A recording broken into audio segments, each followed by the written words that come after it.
بسم الله الرحمن الرحيم.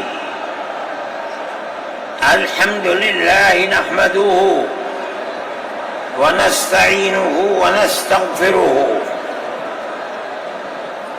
ونؤمن به ونتوكل عليه ونعوذ بالله من شرور أنفسنا ومن سيئات أعمالنا. من يهده الله فلا مضل له ومن يضلله فلا هادي له. ونشهد أن لا إله إلا الله وحده لا شريك له. ونشهد أن سيدنا ومولانا محمدا عبده ورسوله. أما بعد، مسلم پرسنل لا بورڈ کے صدر محترم نائیڈو صاحب کے نائب صدر اور ہمارے مہدی صاحب، دوسرے حضرات جو یہاں بیٹھے ہوئے ہیں، اور یہ جمع غفیر لاکھوں آدمی جو آئے ہیں جمعیت علماء کی دعوت پر، میں جمعیت علماء کے ان ورکرز اور آئے ہوئے مہمانوں کا دل کی گہرائیوں سے شکریہ ادا کرتا ہوں. جن لوگوں نے جمعیت علماء ہند کی دعوت پر اپنے احباب کو جمع کیا اور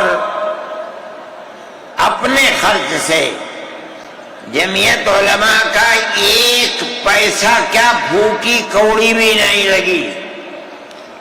آپ ہی لوگ کروڑوں روپیہ خرچ کر کے اپنی بسوں کا خود ہی انتظام کر کے یہاں تشریف لائے دعوت پر اور آ کر بیٹھے. جمعیت علماء ہند کے خدام کے دل میں اس کی بڑی قدر ہے. اللہ آپ حضرات کو اس کا بہتر بدلہ عطا فرمائے. میرے محترم بزرگوں، آج ہی کا مسئلہ یہ نہیں ہے. جمعیت علماء ہند کی ایک تاریخ ہے، اور ایسی تاریخ ہے اپنے اس ملک کے لیے جو کسی دوسری ہندو مسلم پارٹی کے پاس نہیں ہے. علماء نے اس ملک کی آزادی کے لیے، اگر آپ ان کی تاریخ کو پڑھیں گے تو آپ کو اندازہ ہوگا کہ ان کی اس ملک کی آزادی کے لیے قربانیاں 150 سالہ قربانیاں ہیں. کوئی اس ملک کے اندر ہندو مسلم ایسی پارٹی نہیں ہے جس کی تاریخ ایسی قربانیوں کی تاریخ ہو. حضرت شاہ عبدالعزیز صاحب محدث دہلوی نے 1803 میں آواز بلند کی تھی کہ ہمارا ملک غلام ہو گیا. اس غلام ملک کو آزاد کرانا اس ملک میں بسنے والے ہر مسلمان اور ہر شخص کا فرض ہے. کوئی مائی کا لال نہیں تھا جو انگریز کی طاقت کے سامنے آزادی ملک کا نعرہ بلند کر سکتا. ایک مسلمان عالم دین نے اسی دلی کے اندر اس نعرے کو بلند کیا. اس کی جائیداد قلق کر لی گئی، اس کے مدرسے کو دفن کر دیا گیا، اس کو دلی بدر کر دیا گیا۔ لیکن یہ مسلمان ایسے نہیں تھے جو کسی ملک کے پیسے یا اس کی سطوت اور اس کی طاقت کے سامنے سر جھکا دیتے۔ جو انہوں نے اپنا موقف اختیار کیا تھا پتھر کی چٹان کی طرح، اسی طرح اس موقف کے اوپر کھڑے رہے۔ سب سے پہلا جہاد سن 1932 کے اندر ہوا، ہندوستانی لوگ تو جانتے بھی نہیں، اور اس کے اندر لوگ مر گئے، ختم ہو گئے۔ شاہ عبدالعزیز صاحب کے رشتے کے، ان کے قریب، ان کے اولاد میں شاہ اسماعیل شہید اور رائے بریلی کے شاہ احمد شہید، دونوں کے دونوں ختم ہو گئے، شہید ہو گئے بالا کوٹ کے میدان میں۔ لیکن پیچھے نہیں ہٹے۔ وہ لوگ جو بچ کر آئے تھے سن 1857 میں پھر جہاد کر دیا، اور اس کے اندر صرف اسی دلی کے اندر 33,000 مسلمان شہید کیے گئے، اور لال قلعے سے لے کر جامع مسجد تک درختوں کے اوپر ان کی لاشوں کو لٹکا دیا گیا۔ یہ مسلمان کی تاریخ ہے، علماء کی تاریخ ہے۔ بتائیں کون ہے جس کی زندگی کے اندر یہ تاریخ مل سکتی ہے؟ میں کہتا ہوں، لاکھوں آدمی کے سامنے کہتا ہوں، کوئی مائی کا لال ہے جس نے اس ملک کی اس طرح خدمت کی ہو جس طرح مسلمان علماء نے خدمت کی ہے؟ میرے بھائی، جمعیت علماء انہی مجاہدین کی بنائی ہوئی جماعت ہے۔ ہم تو ان کے جوتے سیدھے کرنے والے ہیں۔ ہمارا کیا کام ہے؟ ایک ہی کام ہے کہ انہوں نے جو جمعیت کی بنیاد کے اندر ہندو مسلم اتحاد اور ملک کے ہر بسنے والے کو ایک پیغام دیا تھا پیار و محبت کا، ہم اسی پیغام کو لیے بیٹھے ہوئے ہیں۔ ہمارا کام صرف اتنا ہے، دنیا توڑنا چاہتی ہے، حکومتیں برباد کرنا چاہتی ہیں، فرقہ پرست ذہنیت آگ لگانا چاہتی ہے، یہ نعرہ دینا چاہتی ہے کہ ہندو الگ، سکھ الگ، مسلمان الگ۔ ہم کہتے ہیں نہیں، ہندو مسلم سکھ عیسائی بھائی بھائی۔ یہ ہمارا پیغام نہیں ہے، ان بزرگوں کا پیغام ہے جنہوں نے پھانسیوں کے تختوں کو چوما، اپنے اس ملک کے لیے چوما ہے، اس کی آزادی کے لیے چوما ہے۔ اس ملک کے اندر یگانگت اتحاد جس کو آج آگ لگایا جا رہا ہے، ہمارے بزرگوں نے اسی اتحاد کے لیے اپنی قیمتی جانوں کو قربان کیا ہے، اور ان کا مقصد یہ تھا کہ ملک آزاد ہو جائے، حکومت ایسی بننی چاہیے جو حکومت سیکولر حکومت ہو، کسی کا حق نہ جائے۔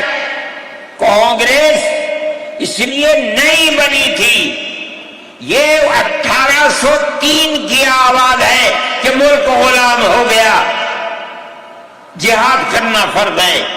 کانگریس کا تو وجود بھی نہیں تھا، کانگریس تو 28 دسمبر 1985 کو بنی ہے، اور اس کا پہلا اجلاس بمبئی کے اندر ہوا ہے۔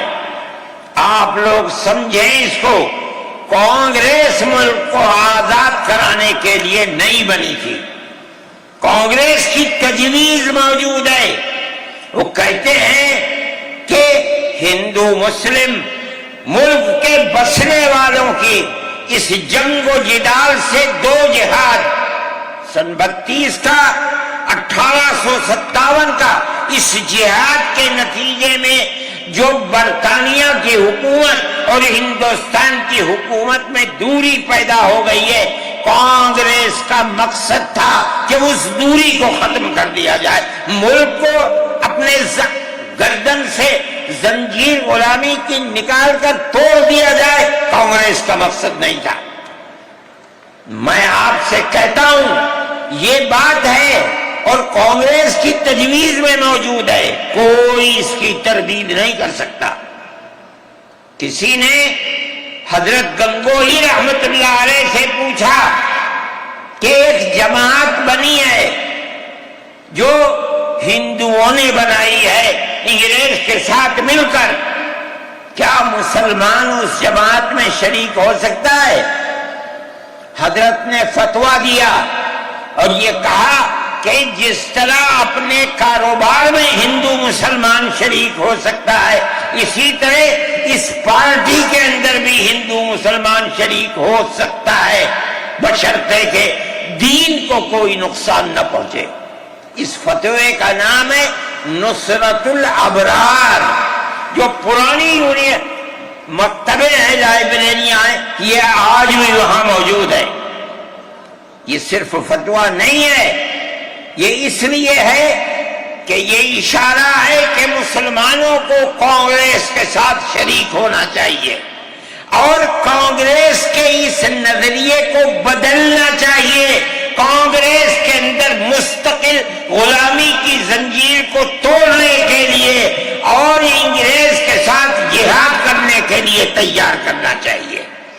مسلمان جوق در جوق اس کے اندر شریک ہوئے، کانگریس کے اس نظریے کو بدل دیا اور کانگریس کو ملک کی آزادی کے لیے کھڑا کر دیا۔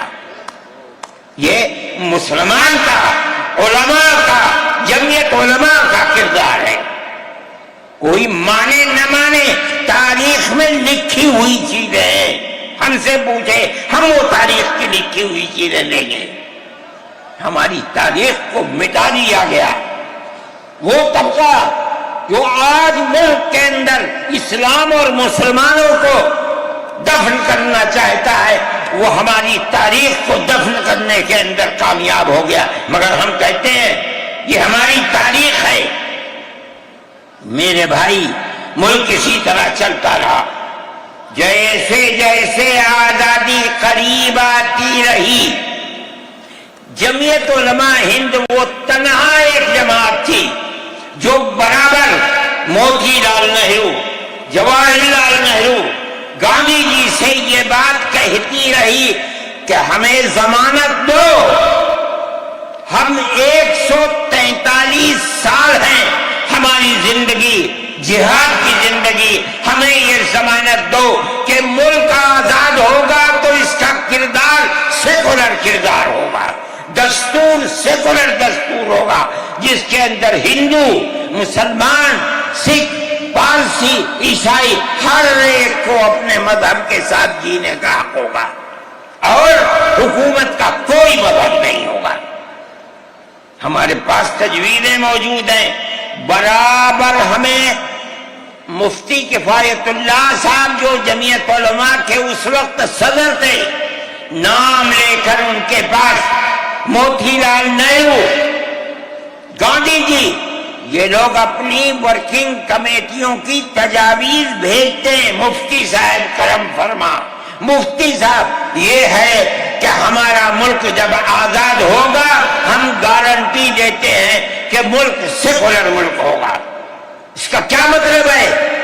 ہمارا کردار، ہمارا مذہب، ہمارا وقت، ہر چیز آزاد رہے گا، مسلمان جس طرح چاہے گا اپنی زندگی گزارے گا، اپنے مذہب کو سینے سے لگا کر زندگی گزارے گا۔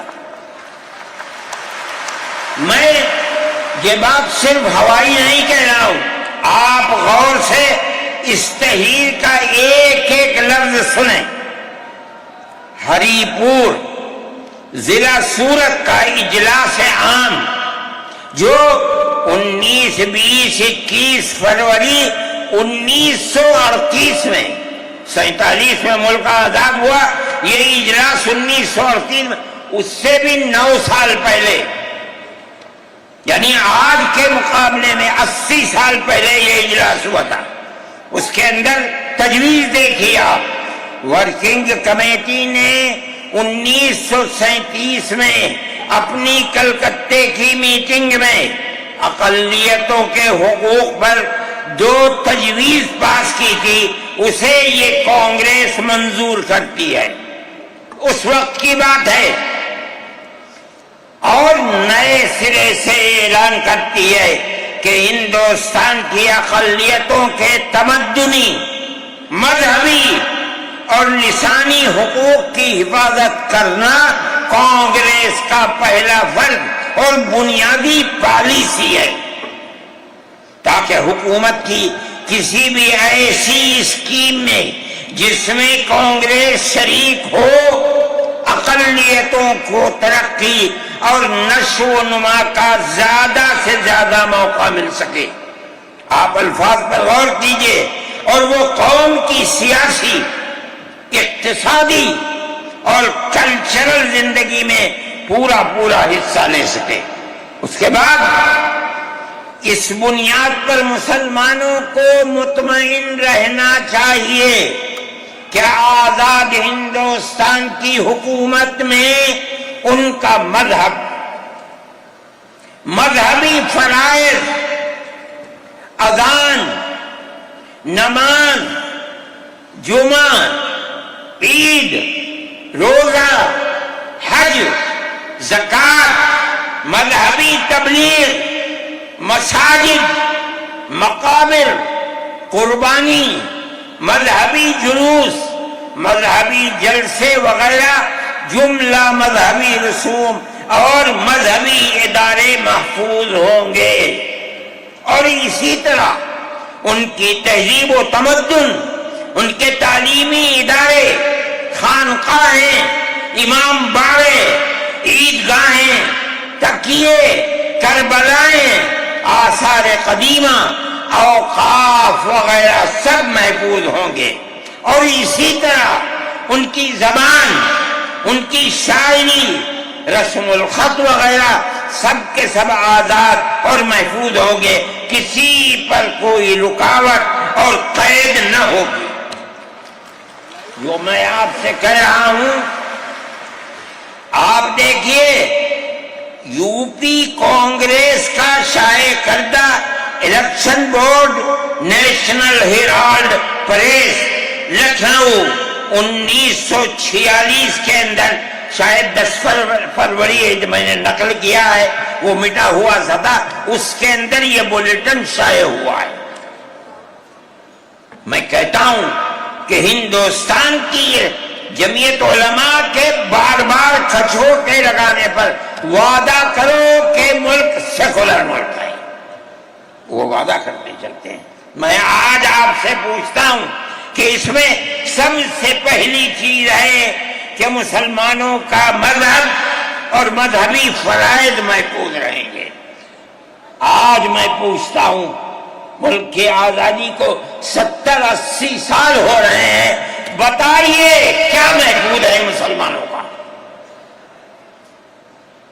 آپ مذہب محفوظ ہے مسلمانوں کا؟ کیا آپ نے مسلمان مذہب کا مسئلہ قرآن و حدیث سے ثابت ہے؟ آپ جو کچھ کر سکتے تھے آپ نے نکاح اور طلاق کے اندر کر دیا، مذہب کا محفوظ ہے؟ آپ کی حکومت اتراکھنڈ میں ہے، آپ یکساں سول کوڈ، یعنی کوئی تعلق مسلمان کا مذہب سے نہیں ہوگا، گورنمنٹ جو قائم کرے گی اس کے اوپر مسلمان کو چلنا ہوگا۔ کہاں کا سیکولرزم ہے؟ کیا مسلمان اس پر اطمینان کر سکتا ہے؟ آپ کی زندگی اور آپ کی حکومت کا بنیادی ناپاک پتھر یہ ہے کہ مسلمان کو اپنے مذہب سے آپ دور کر لیں۔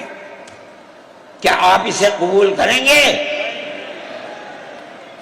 یہ آج کی حکومت کا یہ مسئلہ ہے۔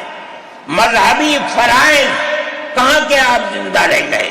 آج آپ نے مسئلہ بنایا ہے کہ اتراکھنڈ کی ریاست اور شہروں کے اندر مسلمان جو 50 سال سے آباد ہے، آباد بھی نہیں رہ سکے گا۔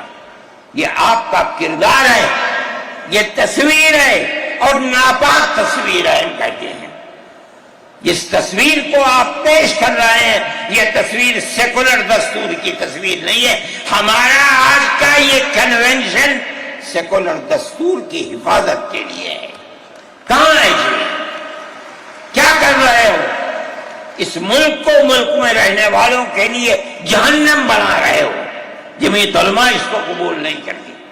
ہم تو کہہ رہے ہیں اس بات کو، کسی کی زبان اٹھتی ہو یا نہ اٹھتی ہو، لیکن ہم کہتے ہیں کہ جو ہو رہا ہے وہ ملک کو آگ لگانے کے لیے، دستور کو آگ لگانے کے لیے ہو رہا ہے۔ جمعیت علماء اسے قبول نہیں کرے گی۔ اگر جمعیت علماء نے اس بدترین حکومت جو یہ کہتی تھی کہ ہماری حکومت میں سورج نہیں ڈوبتا، جمعیت علماء نے کبھی اس کے سامنے سر نہیں جھکایا، اس کے بعد ہم کس کے سامنے سر جھکائیں گے؟ ہمارا سر صرف ایک اللہ کے سامنے جھکتا ہے اور کسی کے سامنے نہیں جھکتا۔ میرے بھائی، آپ ایک اس کو لیتے ہیں، میں کہتا ہوں اے تو بیٹھا، آپ کیا کہتے ہیں؟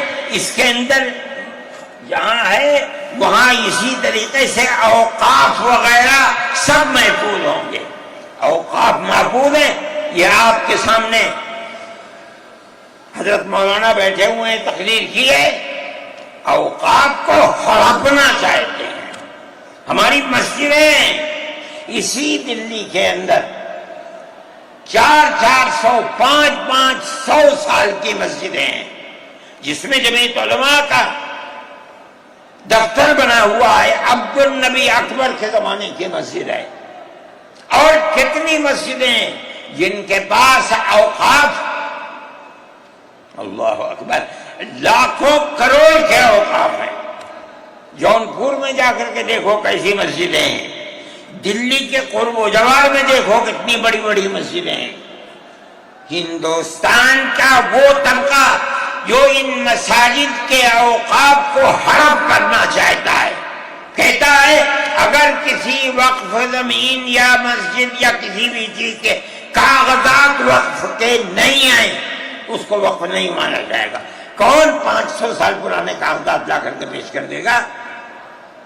قانون یہ تھا کہ جو مسجد بنی ہے، جو وقف پر بنتی ہے وہ وقف ہے۔ آپ کو کیا درد ہے کہ آپ اس اوقاف کو وقف کو ختم کرتے ہیں؟ اس کا مطلب ہے مسلمانوں کی زمین کو ہڑپ کرنا چاہتے ہو، حرام کھانا چاہتے ہو، اس لیے ان اوقاف کو ہڑپ کرنا چاہتے ہو۔ ہم اس کو قبول نہیں کرتے۔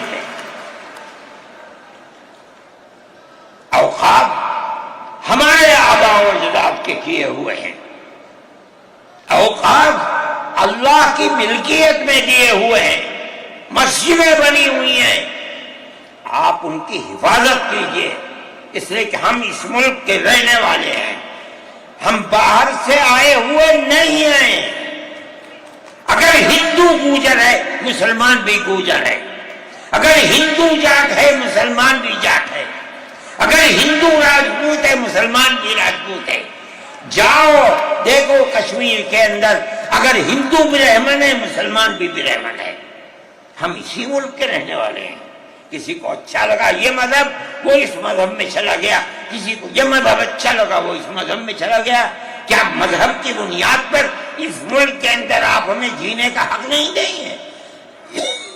ہم اپنے جینے کا حق کو لیں گے۔ آپ نے جس سیاست کو اختیار کیا، آپ 2 الیکشن پہلے دیکھیے کس قوت کے ساتھ بی جے پی آئی تھی۔ آپ نے جس پالیسی کو اختیار کیا، سیکولرزم کو آگ لگانی چاہیے، اس کا نتیجہ اس الیکشن میں کیا ہوا؟ بی جے پی ہار گئی۔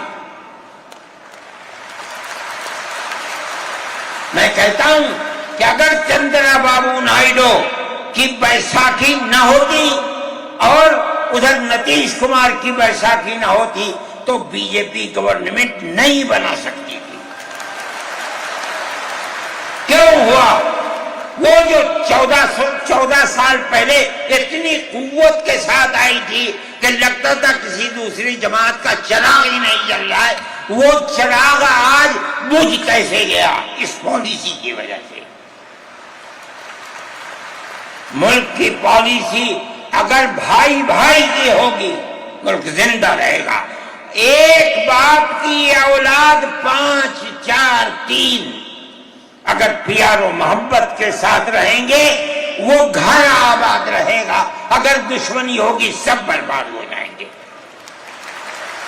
ہماری یہ پالیسی ہے کہ ہندو، مسلمان، سکھ، عیسائی سب ایک دوسرے کے ساتھ بھائی بھائی ہیں۔ آپ اس پالیسی کو کیوں مخالفت کرتے ہیں؟ ہم اسی طرح چلتے ہیں۔ جمعیت علماء ہند کا یہی کردار ہے، جمعیت علماء ہند آج بھی یہی کرتی ہے۔ میں نے ابھی چند مہینے ہوئے میوات کے اندر لوگ لٹ گئے، پس گئے، ان کو جمع کیا، ہم نے ان سب کو 1 لاکھ یا 2 لاکھ روپئے دیے جا کر کے، مسلمان بھی تھے ہندو بھی تھے، ہم نے ان کو دیا، وہ خوش ہو گئے۔ ہم ہر سال تقریباً 1.5 کروڑ روپئے دیتے ہیں بچوں کو جو پڑھنے والے ہوتے ہیں، جو غریب ہوتے ہیں، اونچی تعلیم کے لیے۔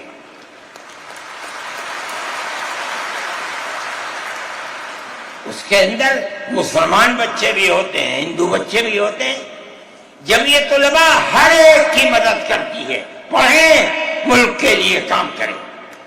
میں جا رہا تھا ایک مرتبہ، بنگلور سے سوار ہوا، مجھے جانا تھا سوئٹزرلینڈ، ایک میٹنگ تھی وہاں سعودی عرب کی، سوئٹزرلینڈ کے اندر۔ میں جب گیا جہاز کے اندر، صبح ہوئی تو میں نے چائے وائے پی، میرے پاس جو پائلٹ تھا چلانے والا وہ آیا، میرا شکریہ ادا کرنے لگا، آپ نے بڑی محبت کے ساتھ۔ میں نے سوچا کیا بات ہے، کیا آپ کیوں؟ کہنے لگے کہ مجھے اس جگہ تک پہنچنے میں جمعیت علماء اگر مدد نہ کرتی میں نے کچھ کر سکتا تھا۔ مجھے حیرت ہو گئی کہ کیا بات ہے یہ، ہم ہر ایک کی مدد کرتے ہیں۔ کیرلا کے اندر سیلاب آیا، لوگ لٹ گئے، مر گئے، ہم نے مکانات کی مرمت کی، ہم نے مکانات کو اثر نو بنوایا بھی، میں نے چابیاں بھی دی، اور تمام میڈیا نے اس کو دکھلایا۔ ہندو بھی تھے، مسلمان بھی تھے، ہندو عورتیں بھی تھیں جن کے ہاتھ میں نے چابی دی ہے۔ جمعیت علماء کا یہ کردار ہے۔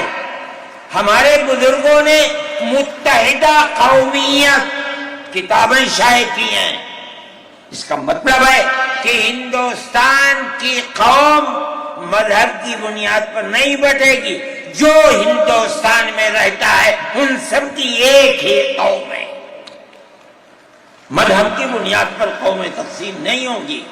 یہ ہمارا کردار ہے، ہم اس کردار پر زندہ ہیں اور اسی پر چلتے ہیں۔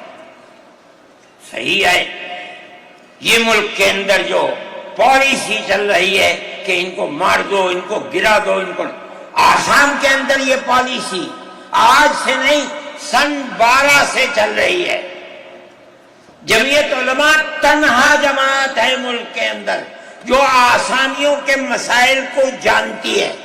یہاں سے رہنے والے، ان کی زبان اور ہے، ان کا کلچر اور ہے، بہت دور ہے، دنیا کے آخر میں رہتے ہیں، کون جانتا ہے ان کے مسائل کو؟ تنہا جمعیت علماء ہے جو ان کے مسائل سے دلچسپی لیتی ہے، گھستی ہے، کروڑوں روپیہ خرچ کرتی ہے۔ یہ ایک مسئلہ تھا، اس سے پہلے ایک اور مسئلہ تھا، کہا گیا کہ پنچایت اگر کسی کو آسام میں یہ سرٹیفکیٹ دیتی ہے کہ یہ ہندوستانی ہے تو وہ سرٹیفکیٹ نامقبول ہوگا۔ 47 لاکھ آدمی اس سے متاثر تھے۔ جو پھر کپرست پارٹی تھی وہ کہتی تھی کہ پنچایت کے سرٹیفکیٹ کو قبول نہ کیا جائے۔ اگر یہ فیصلہ ہو جاتا تو 47 عورتیں 47 لاکھ اپنے بچوں کے ساتھ ملک کے اندر بھیک مانگنے والوں کی زندگی بسر کرتے. ہم نے سپریم کورٹ کے اندر اس کو چیلنج کیا. سپریم کورٹ کہا جاتا ہے، لیکن در حقیقت یہ ملک میں بسنے والے ان غریب اور لاچار لوگوں کی پناہ گاہ جن کے سامنے ملک میں کوئی راستہ نہیں بچتا، تو وہ کورٹ میں پہنچتے ہیں کہ ہماری مدد کرو. ہم پہنچ گئے، اپنے لیے نہیں، ان غریبوں کے لیے پہنچے جو 47 لاکھ تھے. آپ نہیں جانتے اس کے اندر 24 لاکھ ہندو عورتیں تھیں. آپ سمجھیں. اور جمعیت علماء گئی. میں بہت پریشان تھا کہ الہ العالمین کوئی مدد کرنے والا علاوہ تیرے کوئی مدد کرنے والا نہیں ہے. میں اللہ کا فضل کرتا ہوں کہ جو کورٹ اور وہیں کا وکیل چیف جسٹس تھا آسامی کا تھا. مجھے خطرہ تھا کہیں یہ آسامیوں کے ساتھ نہ چلا جائے، گورنمنٹ کے ساتھ نہ چلا جائے. اللہ کی قدرت ہے کہ فیصلہ یہ آیا کہ وہ سرٹیفکیٹ جو پنچایت نے دیا قبول کیا جائے گا. میں نے کہا کہ مجھے اپنی زندگی میں کبھی اتنی خوشی نہیں ملی جتنا آج اس فیصلے سے خوشی ہوئی ہے. کیوں؟ صرف مسلمان کے لیے نہیں، یہ ہمارا کردار ہے جو ہمیں اپنے بزرگوں سے ملا ہے، جو جمعیت علماء کی اساس ہے، یہ ان کا کردار تھا. ہم نے اس کی سراہنا کی. اس کے بعد دوسرا مسئلہ آ گیا. دیکھیے، سمجھیے مسئلے کو. سارے ہندوستان کے اندر قانون یہ ہے کہ جو سب سے پہلی مردم شماری سن 47 میں ملک آزاد ہوا، سن 51 کے اندر پہلی مردم شماری ہے. جس کا نام اس مردم شماری میں ہے وہ ہندوستان ہے. جس کا نام اس مردم شماری میں نہیں ہے، اگر دوسری مردم شماری میں وہ کہیں سے آ کر بسا اور اپنا نام لایا، وہ ہندوستانی نہیں. اچھا،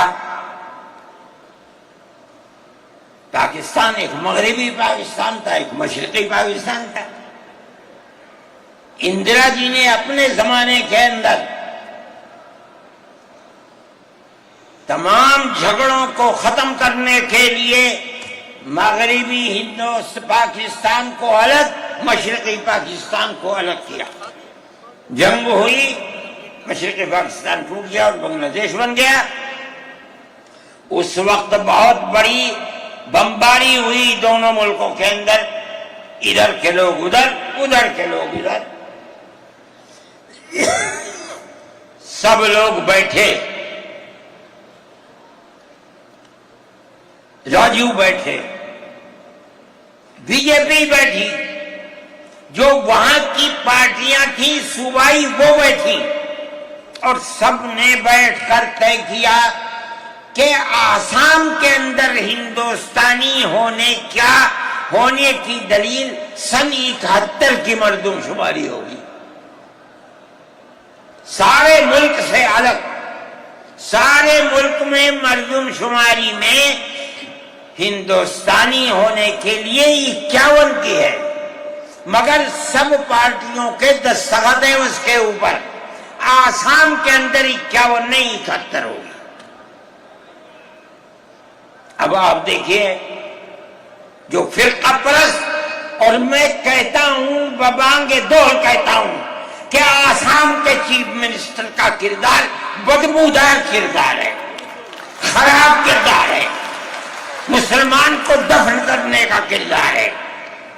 وہ یہ کہتا ہے کہ آسام کے سوا آسام کے اندر مردم شماری 71 نہیں، جیسے سارے ہندوستان میں 51 ہے، اسی طرح آسام کے اندر بھی 51 ہوگی. آپ سمجھتے ہیں اس کا اثر؟ آج اس کا اثر یہ ہوگا کہ اگر 71 ٹوٹ جائے اور 51 پر آ جائے تو آسام کے اندر 1.5 کروڑ بچے اور بڑے سب ہندوستان سے باہر ہو جائیں، کہاں جائیں گے؟ صرف مسلمان کی مخالفت، کھانا ہضم نہیں ہوتا ہے بغیر مسلمان کی بربادی کے۔ کوئی نہیں تھا، تنہا جمعیت علماء تھی۔ اس کے اندر بڑا کردار ہے مولانا مشتاق انصر کا، جو جمعیت علماء آسام کے صدر ہیں۔ وہ میرے ساتھ شانہ بشانہ کھڑے رہے اور 12 سال سے زیادہ مقدمہ لڑا، کروڑوں روپیہ اس کے اوپر خرچ کیا گیا۔ یہ خدا کی قدرت ہے، آج آیا تو یہ طے کر دیا گیا کہ 51 نہیں، آسام میں 71 ہی بنیاد بنے گا۔ اس کا کیا مطلب ہے کہ آپ نے آسام کی 80 لاکھ کی آبادی کو زندہ کر دیا جو موت کے کنارے پر کھڑی ہوئی تھی۔ مجھے افسوس ہے کہ لوگوں کا یہ قول مجھ تک پہنچا ہے کہ انہی نے آسام کے چیف منسٹر سے یہ بات کہی کہ اب کیا ہوگا، کہنا ہماری صحت پر کوئی اثر نہیں پڑتا ہے۔ کیا مطلب ہے؟ ہم آسام میں مسلمانوں کو چین کا سانس نہیں لینے دیں گے۔ دیکھیں کب تک چلتے ہیں۔ اگر جمعیت علماء زندہ ہے اور اللہ نے ہمیں زندہ رکھا، ہم دیکھیں گے کہ کیا کرتے ہیں، ہم زندہ ہیں۔ میرے بھائی، یہ جمعیت علماء کا کردار ہے، ہم اس کے پیچھے چلتے ہیں۔ جمعیت علماء زندہ باد، مدنی زندہ باد۔ اتنے موٹے آدمی کی آواز نکلتی نہیں ہے۔ میرے بھائی، ہمارا یہی کردار ہے۔ ہم ان مسلمانوں کی مدد کرتے ہیں جو مسلمان مصیبت کا شکار ہیں۔ یہ فرقہ پرست ذہن جس کا میں ذکر کر رہا ہوں ہر جگہ موجود ہے، ہر وقت موجود تھا، آج یہ زیادہ ہے، پہلے اتنا نہیں تھا۔ ہر جگہ مسلمان کے لیے، جوانوں کے لیے مصیبت کا شکار ہے۔ خاص طور پر ہم سے لوگ کہتے ہیں کہ تم ان کے مقدمات کو کیوں لڑتے ہو؟ کہتے ہیں تم دہشت گردوں کی پناہ گاہ ہے جمعیت علماء۔ یعنی ان کا مفروضہ یہ ہے کہ جتنے لوگوں پر الزام لگا ہے دہشت گردی کا، وہ سب کے سب حقیقت دہشت گرد ہیں، اور جمعیت علماء ان دہشت گردوں کی، ملک ویرودھیوں کی جمعیت علماء مدد کرتی ہے۔ مجھ سے بھی یہ بات کہی، میں نے کہا کہ تم میں کوئی مائی کا لال ہے تو کھڑا ہو کے بتائے۔ جمعیت علماء لوور کورٹ نے پھانسی کی سزا دے دی، گجرات کے اندر ہائی کورٹ میں پہنچے، انہوں نے پھانسی کی سزا دے دی۔ ہم اس کیس کو لے کر، اس کے اندر ہندو بھی تھے، مسلمان بھی تھے، سپریم کورٹ میں آئے۔ سپریم کورٹ میں ہم نے مقدمہ لڑا اور سپریم کورٹ نے انہیں سب کو باعزت بری کر دیا۔ میں نے کہا کہ کسی ملزم کے لیے گورنمنٹ ہندوستان کی حکومت نے حق دیا ہے کہ مقدمہ لڑو۔ اگر کوئی غیر ملکی ہندوستان کے اندر پکڑا جائے، اپنے مدعا کو پیش کرنے کے لیے گورنمنٹ اس کو وکیل دیتی ہے۔ ہم نے کیا جرم کیا ہے؟ ہم انہیں وکیل دیتے ہیں لڑنے کے لیے، بہتر سے بہتر وکیل دیتے ہیں۔ ہم کہتے ہیں کہ لڑو مقدمہ، تاکہ دودھ کا دودھ، پانی کا پانی الگ الگ ہو جائے۔ مقدمہ لڑے اور سپریم کورٹ کہتی ہے کہ جھوٹا الزام تھا، جھوٹ ہے، جھوٹ ہے، جھوٹ ہے۔ ملک کے اندر فرقہ پرستی ہے، دشمنی ہے، ہر طبقے کے اندر ہے۔ کوئی بھی طبقہ پولیس کا ہو، انتظامیہ کا ہو، کسی کے اوپر جو چاہے الزام لگا دے۔ جمعیت علماء آج بھی جو کیس لڑ رہی ہے، 1050 کیس ہیں جو lower court, high court, supreme court کے اندر لڑ رہی ہے۔ 1050 کیس ہیں اور اس کے اندر 850 ملزم ہیں۔ ہم لڑتے ہیں مقدمہ، ہم یہ سمجھتے ہیں کہ آپ جس کو ہائی کورٹ، سپریم کورٹ تک یہ ثابت کر دیں کہ یہ ملزم ہیں، انہوں نے دیش کے ساتھ ویرودھ کیا ہے، ثابت ہو جائے، ہمارا کوئی تعلق اس سے نہیں ہے۔ جب تک ثابت نہ ہو، پولیس کے کہنے سے یا کسی راستے پر چلنے والے کے یہ کہنے سے کہ یہ دیش ویرودھی ہیں، ہم اسے دیش ویرودھی تھوڑے ہی مان لیں گے۔ ہم جاتے ہیں ہائی کورٹ، سپریم کورٹ میں جاتے ہیں اور ہم دودھ کا دودھ، پانی کا پانی کرنا چاہتے ہیں، ہمیں آزادی مل جاتی ہے۔ بتائیے جمعیت علماء ہند، جمعیت علماء ہند، نعرہ تکبیر، نعرہ تکبیر، جمعیت علماء ہند، حضرت مولانا سعید ارشد مدنی صاحب، جمعیت علماء ہند اسی طرح سے کام کر رہی ہے۔ ابھی آپ کے یہاں ہلدوانی کے اندر ہوا، مسجد کو توڑ دیا، شہید کر دیا، گولی چلا کر 6 آدمیوں کو قتل کر دیا، اس کے ساتھ ساتھ 101 آدمیوں کو گرفتار کر لیا اور ایسی دفعات ان کے اوپر لگا دی کہ 1.5 سال سے پہلے ان کی ضمانت نہیں ہو سکتی تھی۔ جمعیت علماء نے ہمارے پاس آئے 70 آدمی، کچھ لوگوں نے اپنے کیس لڑے، خوب، کسی کو یقین نہیں تھا کہ اس کے اندر کامیابی ہوگی۔ اللہ کی مدد سے ہم نے اپنے وکیل کو بلایا بمبئی سے، اور اس کے بعد جو بہتر سے بہتر سپریم کورٹ کا وکیل تھا اس کو بلایا اور ہم نے کہا کہ کیس لڑیے۔ 5 پیشیاں ہوئیں اور وہ وہیں جاتا تھا ہائی کورٹ، نینی تال میں شاید ہائی کورٹ ہے، وہاں جاتا تھا، وہ اپنا محنتانہ پورا لیتا تھا۔ 2 پیشیاں ہوئیں آن لائن اور 3 پیشیوں میں وہ گیا وہاں وکیل، اور وہ ایک مہیلا تھی وکیل، مگر بہت بہترین وکیل تھی۔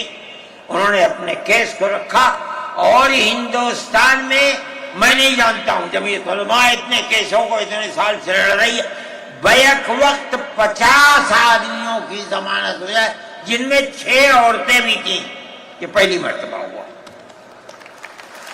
ہم یہ سمجھتے ہیں کہ یہ ہماری بہت بڑی کامیابی ہے، اللہ کا انعام ہے، اس کا فضل ہے۔ ہم لڑ رہے ہیں اسی طریقے کے اوپر۔ مدارس اسلامیہ، میرے بھائی، مدارس اسلامیہ اس ملک کی مذہبی اعتبار سے جان ہے۔ جمعیت علماء ہمیشہ سے یہ بات کہتی تھی کہ مدارس، ام المدارس دارالعلوم دیوبند ہے۔ حضرت نانوتوی رحمت اللہ علیہ نے جو دستور بنایا، وہ دستور یہ تھا کہ کسی گورنمنٹ سے کوئی مدد نہیں لی جائے گی۔ المؤمن ينظر بنور اللہ، یہ ان کے دل کے اندر ایک بات آئی۔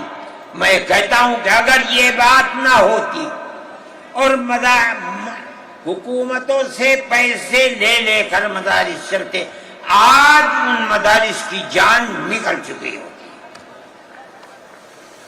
آزاد ہے مدارس، کسی گورنمنٹ کا ایک پیسہ ہمارے پاس نہیں ہے۔ مسلمان رکشہ چلانے والا مزدوری کرنے والا، دولت مند، کاروبار کرنے والا، ہر مدرسہ ایک ہاتھ سے دیتا ہے، دوسرے ہاتھ کو پتہ نہیں چلتا۔ اللہ کا فضل ہے۔ اسی طرح مدارس دین کی خدمت کر رہے ہیں۔ ہم یہ سمجھتے ہیں کہ دین کی بقا ہندوستان کے اندر، اس کے اندر بنیادی کردار مدارس اسلامیہ کا ہے۔ لوگ کہتے ہیں تبلیغ کا ہے، میں کہتا ہوں ہاں تبلیغ کا بھی ہے، اصل کردار مدارس اسلامیہ کا ہے۔ ارے بھائی مولانا الیاس صاحب رحمت اللہ علیہ نے تبلیغ کی بنیاد رکھی، کہاں کے تھے؟ مدرسوں سے پڑھ کر کے نہیں رہے تھے۔ مولانا یوسف صاحب نے کام کیا اپنے باپ کے طریقے پر، کہاں سے نکلے؟ مدرسے سے پڑھ کر کے نکلے تھے۔ مولانا چلے گئے، مولانا انعام صاحب، پھر اس کے بعد مولانا اظہار صاحب۔ آج دیکھ لیجئے جو بچے کام کر رہے ہیں وہ سب مدرسوں سے پڑھ کر کے، ان کی اولاد بھی مدرسوں کے اندر پڑھ رہے۔ اصل کردار دنیا کے اندر، ہندوستان میں نہیں، چاہے جہاں دنیا میں چلے جاؤ، اصل کردار مدارس اسلامیہ کا ہے۔ اگر کسی روئے زمین میں آج کہیں کوئی مسلمان اللہ کہتا ہے، میں سمجھتا ہوں دیکھ لو کہیں نہ کہیں کسی مدرسے سے جڑا ہوا ہوگا۔ نعرہ تکبیر! مدارس اسلامیہ! ہندوستان! ہندوستان! زندہ باد! آئین کا محافظ کون ہے؟ ارشد مدنی! ارشد مدنی! آئین کا محافظ کون ہے؟ ارشد مدنی! ارشد مدنی! مدارس اسلامیہ کا یہ کردار ہے۔ اسلام کو پھلتا پھولتا دیکھیں، یہ ان سے برداشت نہیں ہوتا، مگر یاد رکھیں کہ اللہ کا یہ چراغ نہیں بجھے گا، اسے بجھانے والے بجھ جائیں گے۔ نعرہ تکبیر! آج سے نہیں 1400 سال سے اسلام کی یہی تصویر ہے کہ یطفئون نور اللہ بافواہہم ویأبی اللہ الا ان یتم نورہ۔ اللہ کے چراغ کو پھونک سے بجھانا چاہتے ہیں، اللہ انکار کرتا ہے نہیں، یہ چراغ مکمل ہو کر کے رہے گا۔ میرے بھائی، فرقہ پرست ذہنیت جو کرنا چاہتی ہے، اللہ چاہے گا تو یہ نہیں ہوگا۔ مسلمان اسی ماحول کے اندر زندہ ہے، زندہ رہے گا، اور اسی طرح اس ملک کے اندر اسلام کا، اس ملک کے اندر بھی اسلام کا چراغ چلتا رہے گا۔ میرے بھائی، میں یہ باتیں اس لیے کہہ رہا ہوں کہ آپ کے اندر حوصلہ ہونا چاہیے، لیکن امن و امان کو مت جانے دیجیے۔ مسلمان مر جائے ٹھیک ہے، مگر امن و امان ختم نہیں ہونا چاہیے۔ میں نے، ٹھیک ہے اسلام کو نہیں مانتا آدمی، اللہ کو نہیں مانتا، اللہ کو برا بھلا کہتا ہے۔ ہمارے آقا ہمارے سر اور آنکھوں پر ان کے جوتے ہیں، ہم ان کو اللہ کے بعد دوسری شخصیت سمجھتے ہیں۔ جو نہیں مانتا وہ ان کو برا بھلا کہتا ہے، کہے، لیکن نقض امن کے لیے کہے، ہم یہ سمجھتے ہیں کہ ہندوستان کے قانون کے خلاف ہے۔ یہ فرقہ پرستی ہے کہ اس کو تو نظر بند کر دیا جائے، کسی جگہ چھپا دیا جائے، اور وہ جو احتجاج کریں ان سے جیلوں کو بھر دیا جائے۔ ہم سمجھتے ہیں کہ یہ خود ایسا کرنے والوں کی فرقہ پرستی ہے، ہم اس کو قبول نہیں کرتے۔ اس لیے میرے بھائی، آنے والے دنوں کے اندر یہ بات طے ہوگی کہ اس سلسلے کے اندر کیا کیا جائے۔ ہم اس کو نقض امن سمجھتے ہیں۔ آپ ایسا کرنے والوں پر نقض امن کی بنیاد نہ بنائیں، اور وہ جو گھروں سے باہر نکلے ان پر نقض امن کی بنیاد۔ آج بنگلور کے اندر جو یہ واقعہ 3 سال پہلے ہوا تھا. جو کرنے والا تھا وہ آزاد پھر رہا ہے. اور میں سمجھتا ہوں کہ 63 یا 64 لوگ 3 سال سے جیلوں کے اندر پڑے ہوئے ہیں، صرف اس لیے کہ جو نقض امن کرنے والا ہے اسے تو آپ نے آزاد چھوڑ دیا، اور جو احتجاج کرنے والے تھے ان سے آپ کو جیل میں بھر دیا. ہم اس چیز کو اس ملک کے امن کے خلاف سمجھتے ہیں. میرے بھائی، بلڈوزر چلانا یہ بھی ایک چیز تھی. آپ قانون کے خلاف ہونے پر بلڈوزر چلاتے ہیں، چاہے ہندو کا گھر ہو، چاہے مسلمان کا گھر ہو، چاہے عیسائی کا گھر ہو، ہم اسے بھی برا سمجھتے ہیں. آپ نوٹس دیجئے، چند دن کی مہلت دیجئے. کل آپ نے نوٹس لگایا، آج لگا دیں، خراب ہے. لیکن آپ دیکھ لیجئے 95% گھر مسلمانوں کے ہیں. پوری روڈ کے اوپر جہاں مکانات کہتے ہیں کہ اپنی جگہ سے بڑھے ہوئے ہیں، مسلمانوں کے بھی ہیں، ہندوؤں کے بھی مکانات ہیں. آپ صرف مسلمان کے مکان توڑ دیں. پھر دوسری مصیبت کیا ہے کہ اس مکان کے اندر مان لیجئے بوڑھے ماں باپ رہتے ہیں، جس کو آپ نے پکڑا ہے، کوئی غلطی ہوئی ہے، اس کے بیوی اور بچے رہتے ہیں اس مکان میں. غلطی اس ایک آدمی سے ہوئی، آپ پورے مکان کو گرا دیں، ماں باپ کہاں جائیں گے؟ ایسے مکانات کو گرا دیا جس میں وہ کرائے پر رہتے تھے، وہ ان کا مکان بھی نہیں، آپ نے گرا دیا. ہم اس کے خلاف، ہم یہ سمجھتے ہیں کہ گورنمنٹ کا یہ عمل ملک کے دستور اور آئین کے خلاف ہے. اس لیے جمعیت علماء ان تمام چیزوں کے اوپر نکیر کرتی ہے، اور ہم یہ سمجھتے ہیں کہ اگر یہ ملک زندہ رہے گا تو اخوت و ہمدردی اور پیار و محبت کے ساتھ زندہ رہے گا. جمعیت علماء کی یہ پالیسی ہے، ہم سب کو ساتھ لے کر چلتے ہیں، کسی کی مخالفت نہیں.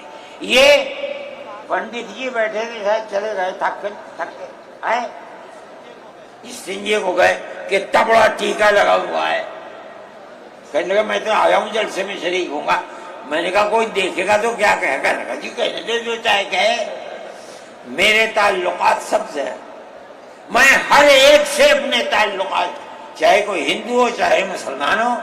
میں نے اپنے بچپن میں دیکھا ہے کہ حضرت رحمت اللہ علیہ کے پاس ہندو بھی آتے تھے، مسلمان بھی آتے تھے. میں نے یہ بھی دیکھا ہے کہ ایک گاؤں کے اندر جبیرن میں حضرت کار سے جا رہے تھے، میں بیٹھ گیا. وہاں جا کے میں نے دیکھا کہ ایک ہندو جو اس گاؤں کا پڑھا لکھا آدمی تھا، ہو سکتا ہے حضرت کے ساتھ کہیں جیل میں ہو، اس کے یہاں اس زمانے کے اندر جب پانی نکالنے کے لیے انجن کا رواج نہیں تھا، اس نے لگایا اور حضرت کو بلایا تھا کہ حضرت اس کے اندر بسم اللہ کر کے شروع کر دیں. حضرت کا بڑھاپا تھا، وہ اسے چلانے، تو وہ بھی لگا اور بھی لوگ لگے اور حضرت بھی لگے اور اسے چلایا اور پانی نکلنے لگا. یہ تعلقات تھے. ہم آج بھی اسی کے اوپر قائم ہیں. بغیر پیار و محبت کے ملک نہیں چلے گا. آپ کو یہ چلانا پڑے گا. آپ اسلام اور مسلمان کی مخالفت کریں اور اسے برباد کریں، یہ چیز نہیں چلے گی. میں اس سلسلے کے اندر جو گٹھ بندھن کی پالیسی ہے میں اس کو اچھا سمجھتا ہوں. ایک طرف تو یہ کردار ہے گورنمنٹ کا جو آپ کے سامنے پیش کیا جا رہا ہے. دوسری چیز الیکشن کے زمانے کے اندر جو انڈیا گٹھ بندھن نے اپنا مینیفیسٹو شائع کیا، میرے پاس یہ چیز پہنچی کہ راہل گاندھی جی نے یہ کہا ہے کہ ہماری حکومت اگر بنے گی تو ہم ہر اقلیت کو اپنے مذہب کے اوپر چلنے کی آزادی دیں گے. میں نے ان کی اس بات کو قدر کی نظر سے دیکھا اور میں نے یہ اعلان کیا کہ اس اعلان کے بعد مسلمان کو اس گٹھ بندھن کی جس میں رہ کر اس کو آزادی ملتی ہے اپنے مذہب کی، اس کو ووٹ دینا اپنے ملک اپنے دین کی حفاظت کے مرادف ہے۔ اور مجھے بڑی خوشی ہے کہ سارے ہندوستان کے مسلمانوں نے ایک جٹ ہو کر کے گٹھ بندھن کو ووٹ دیا، اور گٹھ بندھن اس طرح سے آگے نکلا اور بی جے پی ہار گئی۔ میرے بھائی، یہ جمعیت علماء کی پالیسی ہے، اور جمعیت علماء اس پالیسی کے اوپر زندہ ہے۔ مسئلہ فلسطین کا ہے، بڑی عجیب بات ہے۔ فلسطین آزاد ملک ہے، حقیقت یہ ہے۔ آپ یہ دیکھیے، جب دولت عثمانیہ کو دنیا کی بڑی طاقتوں نے مل کر ختم کیا اور خلافت اسلامیہ ترک میں ختم ہو گئی، تو امریکہ، روس، برطانیہ، انہوں نے مل کر ایک یہودی حکومت قائم کی، اسرائیل کہتے ہیں۔ اس کی ایک حدود اربع تھی، اس کے اندر فلسطین یعنی بیت المقدس نہیں تھا۔ جب وہاں اسرائیل ہو گیا، امریکہ اس کا سرپرست بن گیا۔ اب اسرائیل نے آگے بڑھ کر فلسطین کے اندر اپنے پیر جمائے اور بیت المقدس کو لینا چاہا۔ نتیجہ یہ ہوا کہ جب وہی اردن کے اندر اور بیت المقدس پر بھی قبضہ کیا اور اس کے ساتھ ساتھ فلسطینیوں کو غلام بنایا۔ ابھی دل نہیں تھما، تھوڑے دنوں کے بعد پھر آگے بڑھا اور گولان کی وہ پہاڑیاں جو شام کے اندر تھی ان کے اوپر قبضہ کر لیا۔ جس دن پہلا حملہ بولا فلسطینیوں نے، ہمارے ملک کے پرائم منسٹر نے یہ کہا کہ یہ دہشت گرد ہیں۔ مجھے بڑا افسوس ہوا کہ یہ تاریخ ہی دنیا کی نہیں جانتے۔ ایسا لگتا ہے جیسے ہی انہوں نے دنیا کو دیکھا ہی نہیں۔ میں نے اعلان دیا، میں نے یہ کہا کہ جو یہ کہتے ہیں کہ یہ دہشت گرد ہیں، اگر یہ دہشت گرد ہیں اور غلامی کی زنجیروں کو توڑنا یہ دہشت گردی ہے، گاندھی جی بھی دہشت گرد تھے، نہرو بھی دہشت گرد تھے، ہمارے اکابر بھی دہشت گرد تھے۔ یہ ایسی بات ہے جس کی کوئی تعبیر نہیں ہو سکتی۔ اللہ کا فضل ہے، اس کے بعد سے آج تک کبھی یہ نہیں کہا گیا کہ دہشت گرد ہے۔ لیکن مجھے افسوس ہے، میں نہیں مانتا ہوں اس بات کو، لیکن ہندوستان کی یہ غلط پالیسی اگر ہے۔ میں گیا عرب تو میں نے لوگوں سے سنا کہ ہندوستان کا بارود فلسطینیوں کے مارنے کے لیے اسرائیل میں ہو رہا ہے استعمال۔ کہنے والوں نے کہا کہ ہندوستان کے فوجی بھی اسرائیل کے ساتھ لڑ رہے ہیں۔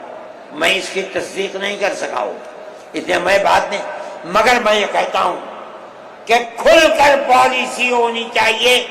آپ اگر فلسطینیوں کے قتل عام پر بازی امریکہ کی طرح کہیے کہ ہماری فوجیں اسرائیل کے ساتھ، آپ بھی کہیے کہ ہماری فوجیں لڑ رہی ہیں، اور اگر نہیں ہے اپنے دامن کو پاک کیجیے۔ میں یہ سمجھتا ہوں کہ اس طرح کا قتل عام کہ ساری دنیا ایک طرف کھڑی ہوئی ہے، لیکن یہودی طاقت کے ساتھ کیونکہ سر پر امریکہ ہے، تجویز آتی ہیں اسرائیل کے، نہیں، اسرائیل کے خلاف نمبر 2 پر ہے۔ سب سے پہلی تجویز امریکہ کے خلاف آنی چاہیے، اس لیے کہ جو بم برس رہے ہیں وہ امریکہ کے ہیں، جو فوج لڑ رہی ہے وہ امریکہ کی ہے۔ اسرائیل کے پاس کتنا ہے؟ جو طاقت ہے وہ بڑی طاقتوں کی دین ہے۔ اسی بنیاد کے اوپر ساری دنیا کے اندر احتجاج ہو رہا ہے، مگر وہ احتجاج قابل توجہ نہیں ہے۔ جمعیت علماء ان مسائل کو سمجھتی ہے۔ ہم نے اپنی بات آپ سے کہی ہے، مسلمان اپنے نظریات، اپنے خیالات کو صحیح کرے اور اس نہج کے اوپر چلے۔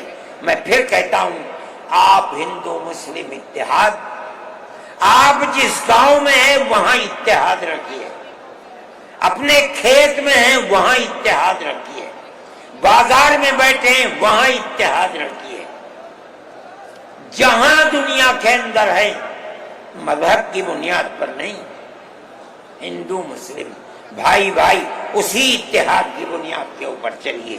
اگر آپ چلیں گے تو آپ اپنے ملک کے وفادار ہیں اور آپ صحیح راستے پر چلنے والے ہیں، اور اگر آپ وہ پالیسی خدا نخواستہ جو فرقہ پرست نظریے کی پالیسی ہے اگر آپ اسے اپنائیں گے، ملک تباہ ہو جائے گا، برباد ہو جائے گا۔ میں انہی نظریات کے ساتھ آپ حضرات سے اجازت لیتا ہوں اور اپنے ان احباب کا شکریہ ادا کرتا ہوں جنہوں نے توجہ دلا کر گھر گھر جا کر اپنے بھائیوں کو اس اجلاس میں آنے کے لیے آمادہ کیا ہے، جمعیت علماء کا پیغام پہنچایا ہے، اور ان لوگوں نے یہاں آ کر اس اجلاس کی رونق کو بڑھایا۔